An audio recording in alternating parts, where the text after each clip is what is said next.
ನಮಸ್ಕಾರ ಸ್ನೇಹಿತರೆ, Arjuna enterprises info ಚಾನಲ್ಗೆ ಆತ್ಮೀಯವಾದ ಸ್ವಾಗತ. ಸ್ನೇಹಿತರೆ, ನಿಮ್ಮ RTC ಮೇಲೆ ಬೆಳೆ ಸಾಲ ಇದೆಯಾ? ಹಾಗಿದ್ರೆ ಈ ವರ್ಷ ಗ್ರಾಮವನ್ನು CSC ಸೆಂಟರ್ಗಳಲ್ಲಿ ಬೆಳೆ ವಿಮೆ ಕಟ್ಟೋಕ್ಕಾಗಲ್ವಾ? ಲೋನ್ ಇರುವ ರೈತರು ಎಲ್ಲಿ ಕ್ರಾಪ್ ಇನ್ಸೂರೆನ್ಸ್ ಮಾಡಿಸಬೇಕು? ಈ ಥರ ನಿಮಗೂ ಡೌಟ್ ಇದ್ದರೆ ಈ ವಿಡಿಯೋ ಪೂರ್ತಿ ನೋಡಿ. ಈ ವಿಡಿಯೋ ರೈತರು ಎಲ್ಲರೂ ಪೂರ್ತಿ ನೋಡಿದರೆ ನಿಮಗೆ ತುಂಬ ಹೆಲ್ಪ್ ಆಗುತ್ತೆ ಈ ಕ್ರಾಪ್ ಇನ್ಸೂರೆನ್ಸ್ ವಿಷಯದಲ್ಲಿ. ಅದಕ್ಕಿಂತ ಮುಂಚೆ ನೀವಿನ್ನು ನಮ್ಮ ಅರ್ಜುನ ಎಂಟರ್ಪ್ರೈಸಸ್ ಇನ್ಫೋ ಚಾನಲ್ಗೆ ಹೊಸಬರಾಗಿದ್ದರೆ ದಯಮಾಡಿ ಸಬ್ಸ್ಕ್ರೈಬ್ ಮಾಡಿಕೊಳ್ಳಿ. ಉಪಯುಕ್ತ ಮಾಹಿತಿಯೊಂದಿಗೆ ನಿಮ್ಮೊಂದಿಗೆ ಇರುತ್ತೇವೆ. ಈಗ ಈ ವರ್ಷ 2026ನೇ ಸಾಲಿನ ಮುಂಗಾರು ಬೆಳೆ ವಿಮೆ ವಿಷಯದಲ್ಲಿ ಪ್ರತಿಯೊಬ್ಬ ಗ್ರಾಮವನ್ನು ಹಾಗೂ CSC ಈ ಥರ ಕೇಂದ್ರದ ಆಪ್ರೇಟರ್ಗಳಿಗೆ ನಮ್ಮ ಗ್ರಾಹಕರಾಗಿರೋ ರೈತರೆಲ್ಲ ಕೇಳ್ತಾ ಇರೋ ಮೇಯ್ನ್ ಕ್ವಶನ್ ಏನಂದರೆ, ಹೋದ ವರ್ಷ ನಿಮ್ಮ ಹತ್ರ ಬೆಳೆ ವಿಮೆ ಕಟ್ಟಿಸಿದ್ವಿ, ಈ ವರ್ಷ ಏನು ಇನ್ನೂ ಬೆಳೆ ವಿಮೆ ಸ್ಟಾರ್ಟ್ ಆಗಿಲ್ವಾ? ಇಲ್ಲ ಸರ್, ಸ್ಟಾರ್ಟ್ ಆಗಿದೆ ಅಂತ ಅಂದರೆ ಯಾಕೆ ಯಾರಿಗೂ ಇನ್ಫಾರ್ಮ್ ಮಾಡ್ತಿಲ್ಲ ಅಂತೆಲ್ಲ ಕ್ವಶನ್ಗಳಿಗೆ ಆನ್ಸರ್ ಮಾಡಿನೇ ಬೇಜಾರಾಗ್ತಿದ್ದಾರೆ. ಆದರೆ ಸ್ನೇಹಿತರೆ, ಈ ಸಲ ಪ್ರಾಬ್ಲಮ್ ಏನಾಗಿದೆ ಅಂದರೆ, ನೀವು ಎಲ್ಲಿ ಕ್ರಾಪ್ ಇನ್ಸೂರೆನ್ಸ್ ಕಟ್ಟಿದ್ರೂ ಮೇಯ್ನಾಗಿ ಯಾವ ಇನ್ಸೂರೆನ್ಸ್ ಕಂಪ್ನಿಯವ್ರಿಗೆ ಹಣ ತಲುಪುತ್ತೋ ಅವರು ಮಾಡಿರೋ ರೂಲ್ಸ್ ಇದಾಗಿದೆ. ಏನಂದರೆ, ಒಂದು ವೇಳೆ ನಿಮ್ಮ RTC ಮೇಲೆ ಸೊಸೈಟಿ ಅಥವಾ ಬ್ಯಾಂಕಲ್ಲಿ ಬೆಳೆ ಸಾಲ ಇದ್ದರೆ ಆ ಥರ ರೈತರ ಬೆಳೆ ವಿಮೆ ಕಟ್ಟಿಸ್ಕೊಳ್ಳೋಕ್ಕೆ ಈಗ ಸದ್ಯಕ್ಕೆ ಗ್ರಾಮವನ್ನಾಗಲಿ CSC ಸೆಂಟ್ರ್ಗಳಾಗಲಿ ಅದು ಯಾವುದಕ್ಕೂ ಆಪ್ಷನ್ ಕೊಟ್ಟಿಲ್ಲ. ಮುಂದೆ ಕೊಡ್ತಾರೋ ಬಿಡ್ತಾರೋ ಅನ್ನೋ ಮಾಹಿತಿ ಸಹ ಇನ್ನೂ ಕನ್ಫರ್ಮ್ ಆಗಿಲ್ಲ. ಹಾಗಾದರೆ ಈಗ ಈ ಲೋನ್ ಇರೋ ರೈತರು ಬೆಳೆ ವಿಮೆ ಕಟ್ಟೋಕ್ಕೆ ಆಗಲ್ವಾ ಅಂತ ಕೇಳಿದರೆ ಆಗುತ್ತೆ ಸ್ನೇಹಿತರೆ. ಆದರೆ ನೀವು ಯಾವ ಸೊಸೈಟಿ ಅಥವಾ ಬ್ಯಾಂಕಲ್ಲಿ ಲೋನ್ ಮಾಡಿದ್ರೋ ನಿಮ್ಮ RTC ಬೇಸ್ ಮೇಲೆ ಅದೇ ಸೊಸೈಟಿ ಅಥವಾ ಬ್ಯಾಂಕಲ್ಲಿ ಈ ವರ್ಷ ಕ್ರಾಪ್ ಇನ್ಸೂರೆನ್ಸ್ ಮಾಡಿಸ್ಕೊಳ್ಬೇಕಾಗತ್ತೆ. ಹಾಗಾದರೆ ಲೋನ್ ಇರೋ ರೈತರು ಯಾಕೆ ಗ್ರಾಮವನ್ ಕೇಂದ್ರದಲ್ಲಿ ಈ ವರ್ಷ ಬೆಳೆ ವಿಮೆ ಕಟ್ಟೋಕ್ಕಾಗಲ್ಲ ಅಂತ ಕೇಳೋದಾದರೆ, ಈಗ ನೀವೊಂದು ಬ್ಯಾಂಕಲ್ಲಿ ಅಥವಾ ಸೊಸೈಟಿಲಿ KCC ಅಥವಾ ಕ್ರಾಪ್ ಲೋನ್ ತಗೊಂಡಿರ್ತೀರ. ಅದ್ರ ಪೂರ್ಣ ಡೀಟೇಲ್ಸು ಬ್ಯಾಂಕು ಅಥವಾ ಸೊಸೈಟಿಲಿ ಇರುತ್ತೆ. ಸೊ ಈ ಬೆಳೆ ವಿಮೆ ಪ್ರಪೋಸಲ್ನ ಆ ಸಾಲದ ದಾಖಲೆಗಳಿಗೆ ಅಟ್ಯಾಚ್ ಮಾಡಬೇಕಾಗಿರುತ್ತೆ. ಸೊ ಆ ಲೋನ್ ಡೀಟೇಲ್ಸು ಗ್ರಾಮವನ್ನಾಗಲಿ ಅಥವಾ CSC ಸೆಂಟ್ರಲ್ಲಿ ಅಥವಾ ಯಾವುದೇ ಔಟ್ಸೈಡ್ ಸೆಂಟ್ರ್ಗಳಲ್ಲಿ ಶೋ ಆಗೋದಿಲ್ಲ. ಈ ಒಂದು ಕಾರಣದಿಂದ ಮೇಯ್ನಾಗಿ ನೀವು ಯಾವ ಬ್ಯಾಂಕಲ್ಲಿ ಅಥವಾ ಸೊಸೈಟಿಲಿ ಲೋನ್ ಇದೆಯೋ ಅಲ್ಲೇ ಕಟ್ಟಬೇಕು ಬೆಳೆ ವಿಮೆನ ಅಂತ ಹೇಳ್ತಾ ಇದ್ದಾರೆ. ಸರಿ, ಈಗ ಹಾಗಾದರೆ ಗ್ರಾಮವನ್ ಕೇಂದ್ರಗಳಿಗೆ ಬೆಳೆ ವಿಮೆ ಕಟ್ಟೋಕ್ಕೆ ಆಪ್ಷನ್ನೇ ಇಲ್ವಾ ಅಂತ ಕೇಳೋದಾದರೆ, ಪ್ರತಿ ವರ್ಷದಂತೆ ಈ ವರ್ಷವೂ ಗ್ರಾಮವನ್ನು, ಕರ್ನಾಟಕವನ್ನು ಹಾಗೆ CSC ಸೆಂಟ್ರ್ಗಳಿಗೂ ಸಂಸ್ಕರಣೆ ವೆಬ್ಸೈಟ್ ಲಾಗಿನ್ ಆಪ್ಷನ್ ಇದೆ.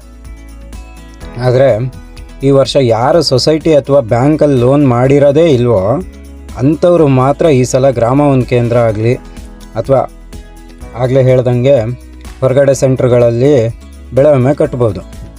ಅದೂ ಸಹ ಇನ್ಶೂರೆನ್ಸ್ ಕಂಪ್ನಿ ಕಡೆಯಿಂದ ಬಂದಿರೋ ರೂಲ್ಸ್ ಆ್ಯಂಡ್ ರೆಗ್ಯುಲೇಷನ್ ಎಲ್ಲ ಕ್ಲಿಯರ್ ಮಾಡಿಕೊಂಡು ಕಟ್ಬೋದು. ರೂಲ್ಸ್ ಆ್ಯಂಡ್ ರೆಗ್ಯುಲೇಷನ್ ಅಂದರೆ ದೊಡ್ಡದೇನಿಲ್ಲ.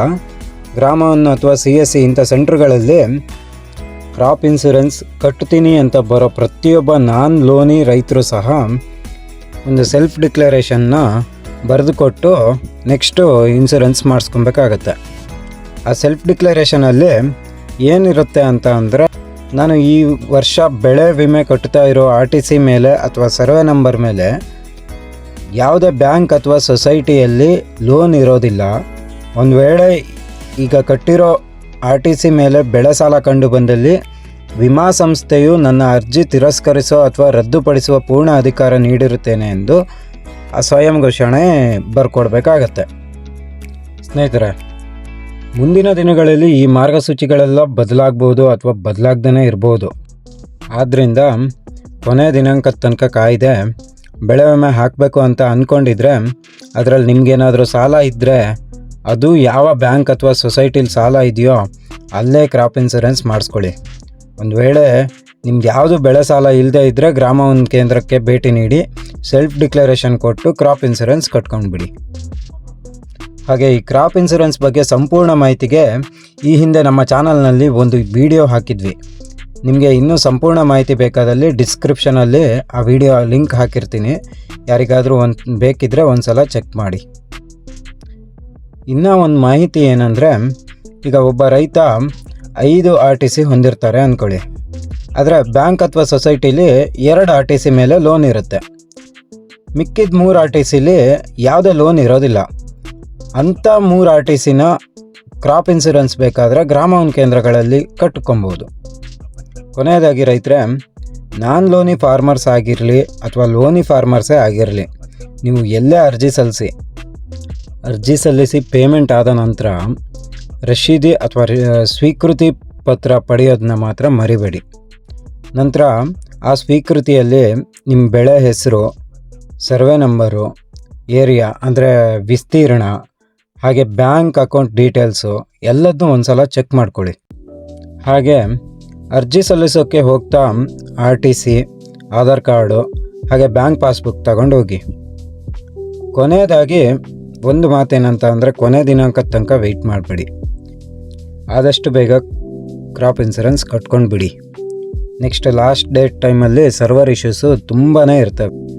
ಓಕೆ ಸ್ನೇಹಿತರೆ, ಈ ಮಾಹಿತಿ ನಿಮಗೆ ಇಷ್ಟ ಆದಲ್ಲಿ ಈ ವಿಡಿಯೋಗೆ ಒಂದು ಲೈಕ್ ನೀಡಿ. ಹಾಗೆ ಗ್ರಾಮವನ್ ರಿಲೇಟೆಡ್ ಇನ್ಫಾರ್ಮೇಷನ್ಗೋಸ್ಕರ ಈ ಚಾನಲ್ನ ಸಬ್ಸ್ಕ್ರೈಬ್ ಮಾಡಿಕೊಂಡು ಬೆಲ್ ಐಕಾನ್ ಮೇಲೆ ಪ್ರೆಸ್ ಮಾಡಿ ಸಪೋರ್ಟ್ ಮಾಡಿ.